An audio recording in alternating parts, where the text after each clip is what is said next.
Hi guys, Lisa Laura here and I'm back with another video. It's writing slash reading Tuesday. So I thought I was going to do a reading from my book because I've been talking about it for the last 2 weeks. And so I'm going to read chapter 1. Chapter 1 is called Meeting Tegra. Not recognizing where she was, Tegra furrowed her eyebrows as she looked around at her surroundings. Where am I? She thought. This isn't...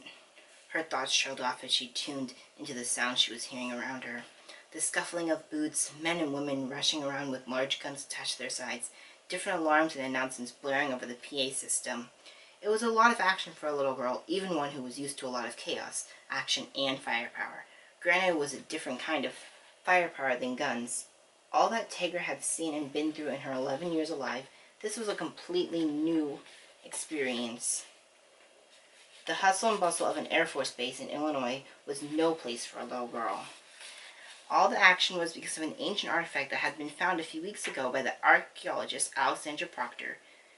Neither she nor anyone else could figure out what the artifact was or what the writing on the sides of it said, and as if the past few days hadn't been strange enough since Dale Lafferty had discovered that the artifact was emitting a strange energy, now a little girl had mysteriously found her way inside of a very secure, top-secret military base.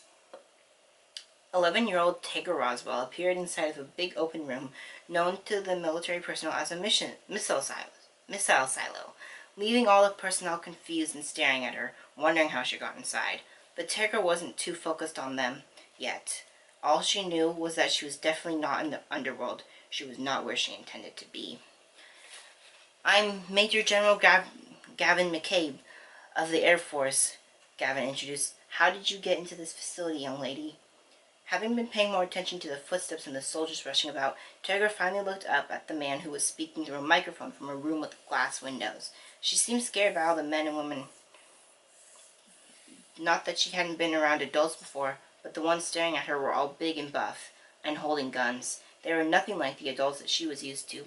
The only place that Tegra had ever seen guns was on TV. The people in her life had no need for guns. A female soldier noticed the fear in Tegra's eyes. She asked General McCabe for permission to speak before she took the microphone. Hey, sweetheart, can you look up here? Just look at me. Don't pay attention to anyone else. The woman spoke softly. We don't want to hurt you, and we don't want you to get hurt. My name's Alexandra Proctor, but you can call me Alex. Do you mind if I come down and talk to you? Tegra shrugged her shoulders. She didn't know what to say. She thought for a moment and then nodded her head slowly. The Alex woman seemed nice enough, and Tegra was pretty scared. She just wanted to get back to her mommy. She had no idea how she had gotten to wherever it was that she was. She had been trying to go to the underworld. She had been trying to go to help her mother in the underworld, in the demon's lair. Okay, I'll be right down, Alexandra replied into the microphone before walking down the stairs and around the hall corridor to the room where the young girl was. Alexandra squatted down in front of Tegra because now seeing the girl up close, she realized how small the child was. She gave a friendly smile because in her uniform she probably looked pretty scary to the young girl. Hey, I bet you're pretty scared right now, huh? How about you tell me your name and I can help you get home?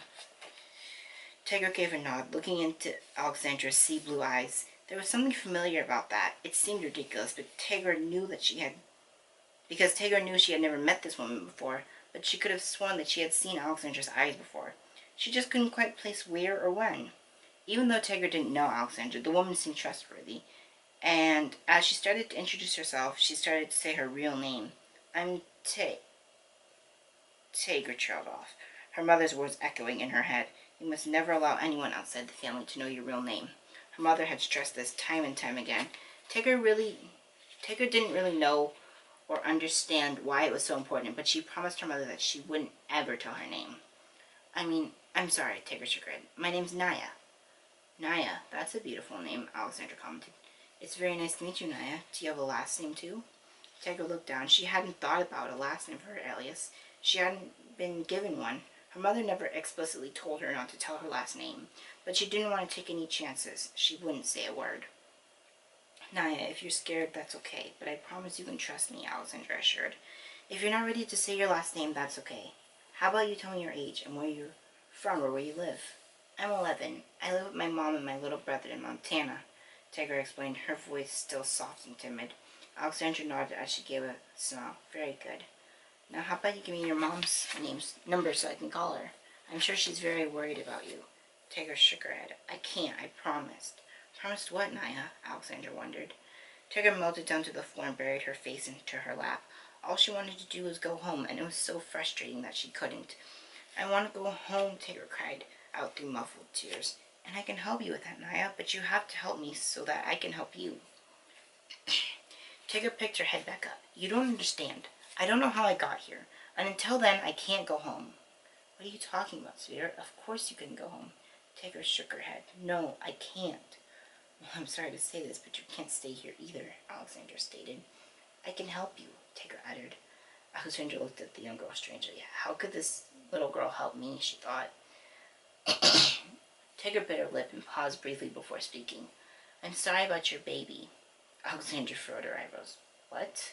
Your baby, Tegra repeated. I'm sorry that she died. Alexandra looked quizzically at the young girl. How could you possibly know that? I didn't even know the gender. Alexandra had been pregnant 5 years ago, but she had a miscarriage around 12 weeks. She had gotten pregnant unexpectedly and definitely unplanned, but she had still very much wanted her baby. I'm sorry. I'm good at sensing things, Tegra informed the woman. Alexandra was silent for a moment and then changed the topic. You know what? I'm actually kind of hungry. Would you like to go to the cafeteria with me and get something to eat? Tegra shrugged. I guess. Alexandra led Tegra to the cafeteria on the military base. The military personnel called it the mess hall. They walked in and got in line to get food. Once inside the cafeteria, Alexandra ran into one of her teammates, an Englishman named Gray Harding. Lex, Gray greeted in his strong northern English accent, with a friendly smile and a nod. Who's the kid? Tegra smiled at him. Gray, this is Naya. She looked at Tegra. Naya, this is my friend Gray. It's a pleasure to make your acquaintance, Naya, Gray said. Tegra gave a small nod. You too, she turned back to Alexandra. Can I get food now? Yeah, of course. Help yourself. I'll be right there, she told the girl before sitting down at the table with Gray. So, Lex, where'd the kid come from? Is she yours? Naya shook her head. No, I don't have any kids. As for Naya, I don't know where she came from. She just appeared in the skiff below the briefing room. She says she's from Montana and that she lives with her mom and little brother, but not much else. To be honest, I'm not actually sure if her real name, if Naya is her real name. She wouldn't even give me a last name or let me call her mother. Do you think she's a runaway? Gray wondered. Alexandra shrugged. I don't know. I doubt it, though. She looked over at the little girl who was getting food. Something seems different about her. I just can't quite put my finger on it, but I feel a connection to her. Tegra came and sat down by Alexandra with a plate of food. It was mostly filled with sweets.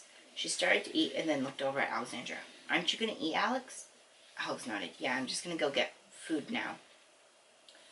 I'm going to go get food now. Just sit here with Gray. I'll be right back.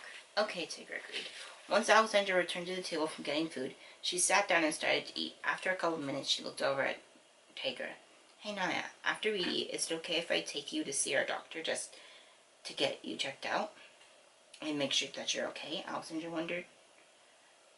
Tegra thought for a moment. You're going with me, right? Alexandra gave a nod. Absolutely. Okay. Later, when Alexandra and Tegra were in the infirmary with Dr. Karen Salinger, Tegra was sitting on the exam table, gripping it with all her might, almost tearing the leather with her sharp nails, something she did when she was scared or nervous. She was afraid of what the doctor might discover about her. Would I be exposed, Tegra thought? Would my secret come out about who I really am, about what I am? You are a very healthy girl, Naya, but you do have more brain activity than most people. I'd like to keep you here for observation. Karen explained simply in words that a kid could understand. Tegra looked over at Alexandra. She didn't like what Dr. Salinger was saying because she had never been to a mortal doctor before. She'd only ever been to magical doctors because her parents were worried about what a mortal doctor might find. So of course Tegra didn't want to stay in the infirmary with the mortal doctors. But more importantly, she didn't want to leave Alexandra, or for Alexandra to leave her. I might have to leave to do some work, but I'll stay with you for as long as I can, Alexandra assured the young girl, almost as if she could read her mind. Tegra grabbed Alexandra's hand, gripping it tightly. Don't leave me, please. She blinked her eyes a few times. Alexandra didn't say anything. She just nodded as she sat down. There wasn't really anything that she could say. She just hoped that Tigger would fall asleep so that maybe she could just zip out for a hot second and then come back before the little girl woke up. Not long after grabbing Alexandra's hand, Tigger fell asleep. It had been a long and exciting day even before she ended up in a military base, so she was exhausted. Karen walked into the room to talk to Alexandra about Tigger. Any news? Alexandra asked Karen in a soft voice so she didn't wake Tigger. Karen nodded. Yes, a normal human brain operates at about 5 to 10% of its functional capacity at any given time. Naya's brain is operating at over 50%. She holds up the PET scan for Alexandra to see. So what does that mean for Naya? Is she going to be alright? Alexandra wondered. Yes, as far as I can tell. But I am concerned about why. What's causing it? I've been running some tests, and I haven't been able to discover anything. Maybe she's just different, Alexandra suggested. She told me earlier that she was sorry that my baby died. She didn't know how she knew, just that she sensed it. Whatever that means. As of right now, it means that she's a medical mystery, because other than her brain activity, she's perfectly healthy, Karen replied.